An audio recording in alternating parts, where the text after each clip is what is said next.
भारतीय इतिहास इतना समृद्ध है कि यहाँ पर हर एक शासक की एक अलग ही कहानी है और हर एक साम्राज्य की एक अलग गाथा। हमारा भारतीय इतिहास इतना समृद्ध है कि उसकी कथाओं को सुनकर इतिहास के पन्ने भी उत्तेजना से भर जाते हैं।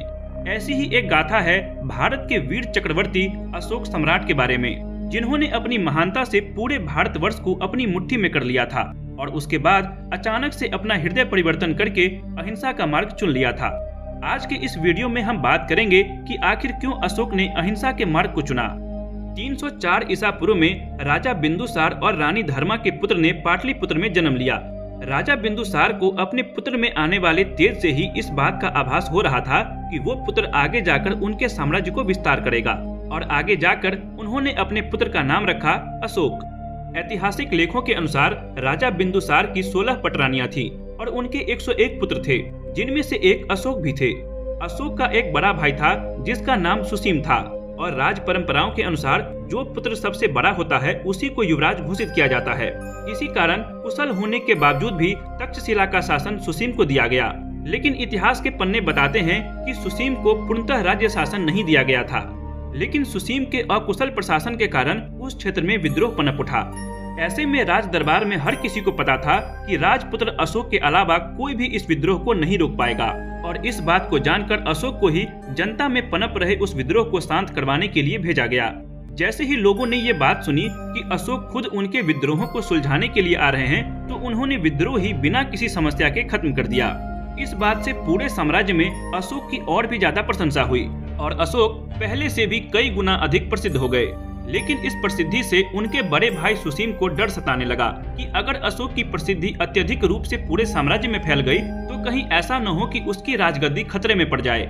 इसी भय के कारण उसने सम्राट बिंदुसार को कहकर अशोक को निर्वास में डाल दिया और इसी निर्वास का पालन करते हुए अशोक कलिंग चले गए।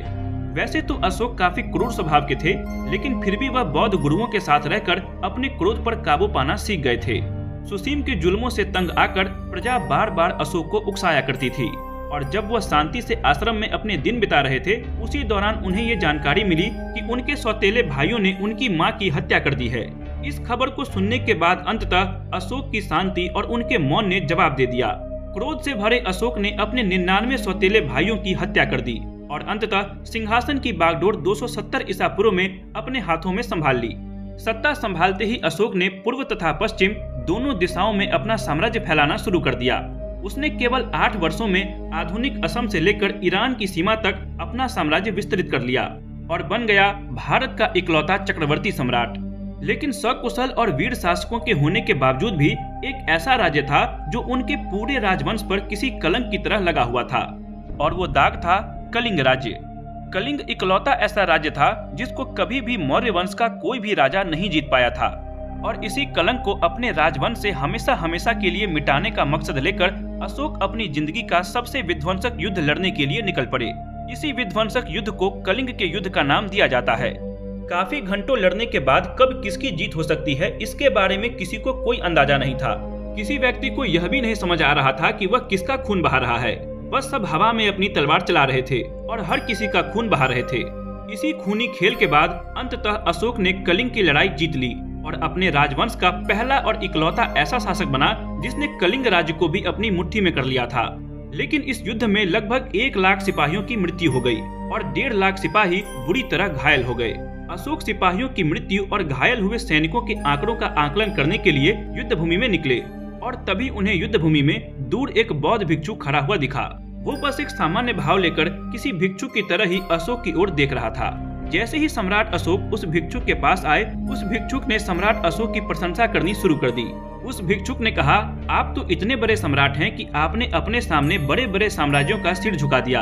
अगर आप इतने ही महान राजा हैं, तो क्या आप इस अबोध और निर्दोष बालक में जान डाल सकते हैं? और ये शब्द कहते ही उसने एक कुछ ही महीनों के मृत बालक को अपनी गोद में लेकर सम्राट अशोक के सामने रख दिया।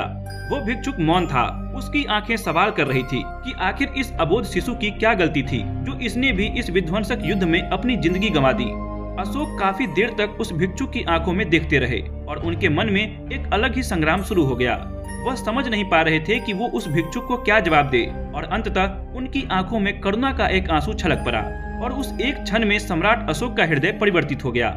जो सम्राट अशोक क्रोध के आवेश में आकर राजगद्दी की ओर आए थे, उस क्रूर राज्य शासक को अशोक ने एक बार फिर से अलविदा कह दिया और एक बार फिर से उन्होंने शांति के मार्ग को अपनाने का निर्णय लिया और युद्ध क्रियाओं को सदा के लिए बंद कर देने की प्रतिज्ञा की। एक भिक्षुक की तरह ही बौद्ध धर्म के उपदेश को विश्व की विविध जगहों तक पहुंचाते हुए उन्होंने अपनी जिंदगी के आखिरी कुछ साल व्यतीत किए। उनके पुत्र महेंद्र तथा पुत्री संघमित्रा ने भी बौद्ध धर्म के प्रचार में योगदान दिया और विश्व में अहिंसा का संदेश पहुंचाया। लगभग 232 ईसा पूर्व में उनकी मृत्यु हो गई और अशोक की मृत्यु के बाद मौर्य राजवंश लगभग 50 वर्षों तक चला और फिर अंततः मौर्य साम्राज्य का भी पतन हो गया। आपको आज का ये वीडियो पसंद आया हो तो इसे लाइक कर अपने दोस्तों के साथ शेयर जरूर करें और अगर आपने अभी तक हमारे चैनल पैरेलल फैक्ट को सब्सक्राइब नहीं किया है तो जल्दी से सब्सक्राइब करके बेल आइकन जरूर ऑन कर लें। मिलते हैं आपसे अगली वीडियो में, तब तक के लिए धन्यवाद।